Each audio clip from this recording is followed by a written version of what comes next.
West Indies के ऊपर मिले अप्रत्याशित जीत से उत्साहित रोहित शर्मा ने भारत की जीत से लेकर जायसवाल और अश्विन पर कुछ ऐसा कहा है कि सुनकर सब हैरान रह गए हैं। ऐसे में आइए इस वीडियो के जरिए बताते हैं कि रोहित शर्मा ने भारत की इस धमाकेदार एक तरफा जीत पर क्या कुछ कहा है।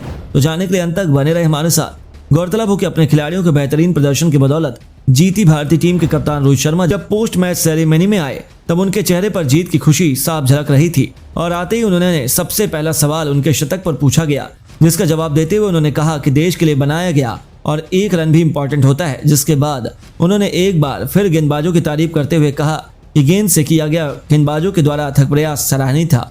वेस्टइंडीज को 150 रनों पर आउट करना हमारे लिए उपलब्धि थी और यहीं से मुकाबला हमारे लिए सुरक्षित हो गया।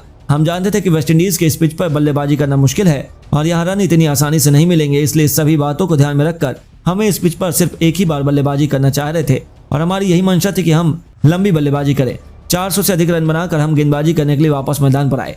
ऐसे में आगे जब उनसे जायसवाल के बारे में पूछा गया तो उन्होंने कहा यशस्वी जायसवाल के पास टैलेंट है और उन्होंने इस मुकाबले से पहले भी अपने टैलेंट का बखूबी प्रदर्शन किया है।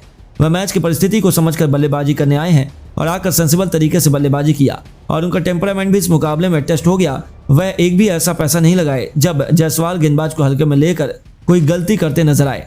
तो वहीं जब उनसे उसी क्षण के बारे में पूछा गया जब वे बल्लेबाजी के दौरान जायसवाल के साथ बात करते नजर आए तो उन्होंने इस पर जवाब देते हुए कहा, मैं सिर्फ उनसे यही कह रहा था कि तुम इसी दिन के लिए इतने दिनों से मजाक कर रहे थे और अब जब तुम यहाँ रहकर इस क्षण को एंजॉय करो।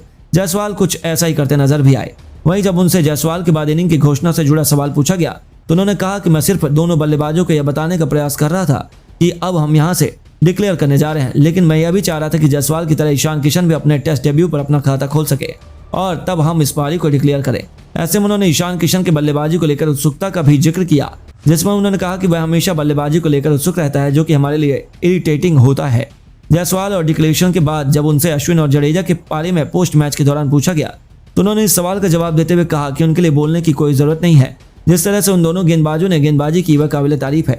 ऐसे में आपको बता दें उन्होंने अश्विन और जडेजा पर बोलते हुए आगे कहा कि उनसे गेंदबाजी के दौरान ज्यादा बात करने की जरूरत नहीं पड़ती, सिर्फ उनको जैसा वह चाहता है आज़ादी दे दो, फिर वह अपने खेले गए सभी मुकाबलों के एक्सपीरियंस को जोड़कर आपके लिए ऐसे बेहतरीन नतीजा निकाल कर दे देंगे। उन्होंने आगे इन दोनों गेंदबाजों की तारीफ की और अश्विन को लेकर कहा कि जब अश्विन गेंदबाजी करने आते हैं तो गेंदबाजी करते देखना क्लास होता है। ऐसे में दोस्तों आपको बता दें कि दूसरे टेस्ट को लेकर रोहित शर्मा ने कहा कि हम उस टेस्ट में भी शुरुआत अच्छा पाने में कामयाब रहेंगे और कुछ नए खिलाड़ियों के साथ मैदान पर उतरने का प्रयास करेंगे।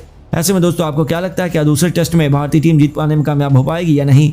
अपनी राय में नीचे कमेंट बॉक्स में बताएं और अगर आपने अभी तक हमारे चैनल को सब्सक्राइब नहीं किया तो ऐसी खबरों के लिए हमारे चैनल को सब्सक्राइब जरूर कर लें। इस वीडियो को लाइक और शेयर करना ना भूलें। धन्यवाद।